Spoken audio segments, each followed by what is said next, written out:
আব্বা সকালে যারা আপনার সাথে ছিল আর দুই মেয়ে না আপনার একটা মাই আর একটা লগে করে লইছে।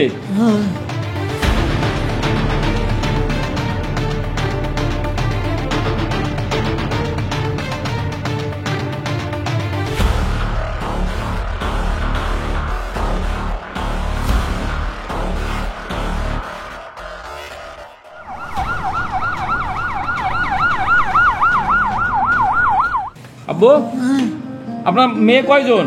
6 জন। পোলা কয়টা? একটা। পোলা একটা। 7 জন মাইয়ে পোলা। ছেলের নাম কি? ছেলের নাম মতি। বড় মেয়ের নাম কি? মনা। মোনা। তারপরে এটার নাম আছে নাজমা। নাজমা। তারপরে আসমা। তারপরে ভুলে গেছি। ভুলে গেছেন।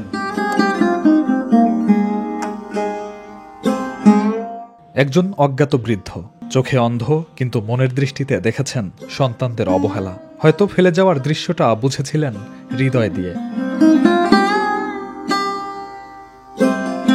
আব্বা আপনার নাম কি? আব্দুল সুবহান। আব্দুল সুবহান। গ্রামের বাড়ি কই? পটুয়াখালী। পটুয়াখালী। বয়সের কালে কি করতেন? রাজমিস্ত্রি কাজ করতেন। রাজমিস্ত্রি কাজ করতেন। ছেলে মেয়ে মাত্র 7টা। বাপে রাজমিস্ত্রি করে 7 জন মাইয়ে বলা পালছে। আর 7 জন মাইয়ে বলা মিললে এক বাপেরে পালতে পারে না।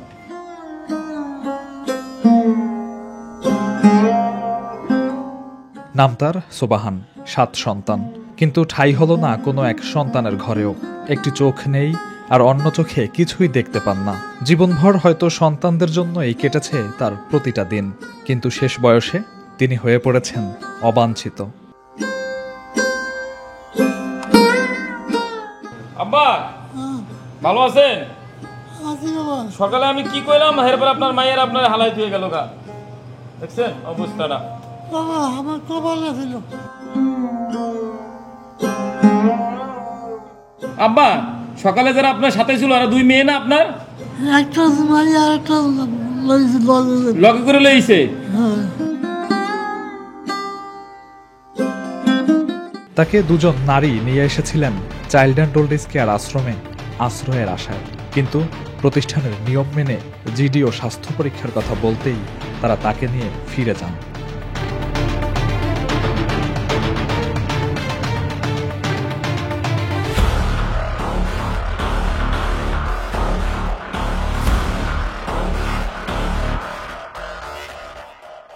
এরপর সাভারের রাজারবাগ এলাকায় বৃদ্ধাশ্রমের পথের ধারে অসহায় অবস্থায় ফেলে রেখে চলে যান তাকে।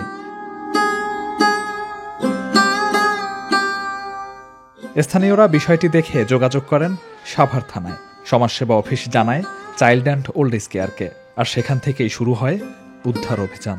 ছুটে যান আশ্রমের কর্মীরা, ফিরে আনেন শেষ বয়সী বৃদ্ধ সুবহানকে, যিনি তখন একদম ভেঙে পড়া এক জীবন্ত ইতিহাস। ফেসবুক লাইভে এসে ঘটনার বিস্তারিত তুলে ধরেন চাইল্ড অ্যান্ড ওল্ড এজ কেয়ারের প্রতিষ্ঠাতা পরিচালক মিল্টন সমাদ্দার। 2 ভদ্র মহিলা এই বৃদ্ধ বাবাকে নিয়ে আসছে আমার কাছে সিএনজি বইরা। আপনাদের পরবর্তীতে আবার ভিডিওতে দেখাবো। সিএনজিতে নিয়ে আসছে। আমরা ওনাদের বলি নাই যে রাখবো না, আমরা বলছি আপনারা থানায় একটা জিডি করে তারপরে নিয়ে আসেন, আমরা রাখবো। ওনারা করছে কি, 2 মেয়ে সিএনজি থেকে নামাইয়া বাপেরে আমাদের বৃদ্ধাশ্রমের রাস্তায় রাইখে চলে গেছে। পরবর্তীতে স্থানীয় লোকজন থানায় খবর দিছে, থানা থেকে আবার আমাদের কাছে এইমাত্র আসছে জিডি করে।